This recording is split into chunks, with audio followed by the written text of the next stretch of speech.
মুখ্যমন্ত্ৰী মহোদয়ক প্ৰথমে আমি আমাৰ দৰং জিলা টিউটৰ সন্থাৰ পৰা নমস্কাৰ জনাইছো।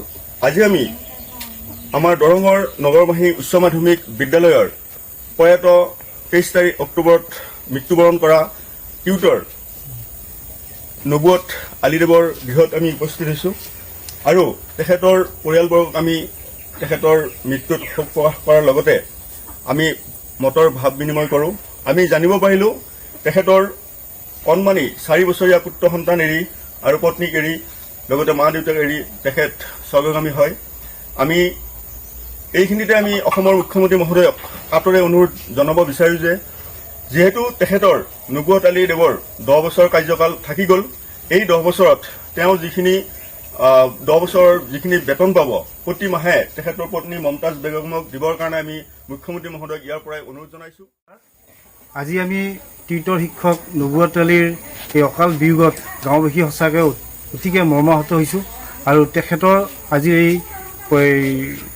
তেখেতে এৰি থৈ যোৱা 4 বছৰীয়া সন্তান পত্নী পিতৃ মাতৃ আচলতে আজি নিঠুৰ হৈ পৰিছে। গতিকে তেখেতৰ যি কাৰ্যকালৰ সময়সীমা আছিল সেইখিনি দৰমহা যাতে পৰিয়ালটোক পোৱাৰ ব্যৱস্থা কৰে আৰু এই সন্তানটোৰ ফালে চাই এই মাহিলী যিখিনি টকা পাবলগীয়া আৰু 10 লাখ টকা এইখিনি যাতে পোৱাৰ ব্যৱস্থা কৰি মুখ্যমন্ত্ৰী মহোদয়ে এই পৰিয়ালটিক চলাত সহায় কৰে তাকে আমি বিনম্ৰভাৱে অনুৰোধ জনাইছোঁ। মুখ্যমন্ত্ৰী মহোদয়, মুক্তিৰ স্বামী 10 বছৰ চাকৰিকাল থাকোঁতেই মাহিলী মৃত্যু হ'ল। মোৰ ল'ৰাটিৰ ফালে চাই আপুনি মাহিলী দৰমহাখিনি আৰু 10 লাখ এককালীন সাহায্য দিয়ে যেন তাৰ ব্যৱস্থা কৰে যেন আপোনাক অনুৰোধ। মুখ্যমন্ত্ৰী মহোদয়ক প্ৰথমে আমি আমাৰ দৰং জিলা টিউটৰ সন্থাৰ পৰা নমস্কাৰ জনাইছো। আজি আমি আমাৰ দৰঙৰ নগৰবাহী উচ্চ মাধ্যমিক বিদ্যালয়ৰ প্ৰয়াত 23 অক্টোবৰত মৃত্যুবৰণ কৰা টিউটৰ নবুয়ত আলীদেৱৰ গৃহত আমি উপস্থিত হৈছো আৰু তেখেতৰ পৰিয়ালবৰ্গক আমি তেখেতৰ মৃত্যুত শোক প্ৰকাশ কৰাৰ লগতে আমি মতৰ ভাৱ বিনিময় কৰোঁ। আমি জানিব পাৰিলোঁ তেখেতৰ কণমানি 4 বছৰীয়া পুত্ৰ সন্তান এৰি আৰু পত্নীক এৰি লগতে মা দেউতাক এৰি তেখেত স্বৰ্গগামী হয়। আমি এইখিনিতে আমি অসমৰ মুখ্যমন্ত্ৰী মহোদয়ক কাতৰে অনুৰোধ জনাব বিচাৰোঁ যে যিহেতু তেখেতৰ নবুয়ত আলী দেৱৰ 10 বছৰ কাৰ্যকাল থাকি গ'ল, এই 10 বছৰত তেওঁ যিখিনি 10 বছৰৰ যিখিনি বেতন পাব প্ৰতি মাহে তেখেতৰ পত্নী মমতাজ বেগমক দিবৰ কাৰণে আমি মুখ্যমন্ত্ৰী মহোদয়ক ইয়াৰ পৰাই অনুৰোধ জনাইছোঁ।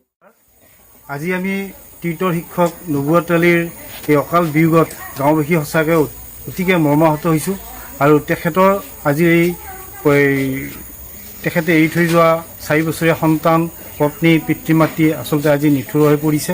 গতিকে তেখেতৰ যি কাৰ্যকালৰ সময়সীমা আছিল সেইখিনি দৰমহা যাতে পৰিয়ালটোক পোৱাৰ ব্যৱস্থা কৰে আৰু এই সন্তানটোৰ ফালে চাই এই মাহিলী যিখিনি টকা পাবলগীয়া আৰু 10 লাখ টকা এইখিনি যাতে পোৱাৰ ব্যৱস্থা কৰি মুখ্যমন্ত্ৰী মহোদয়ে এই পৰিয়ালটিক চলাত সহায় কৰে তাকে আমি বিনম্ৰভাৱে অনুৰোধ জনাইছোঁ। মুখ্যমন্ত্ৰী মহোদয়, মুক্তিৰ স্বামী 10 বছৰ চাকৰিকাল থাকোঁতেই মাহিলী মৃত্যু হ'ল। মোৰ ল'ৰাটিৰ ফালে চাই আপুনি মাহিলী দৰমহাখিনি আৰু 10 লাখ এককালীন সাহায্য দিয়ে যেন তাৰ ব্যৱস্থা কৰে যেন আপোনাক অনুৰোধ।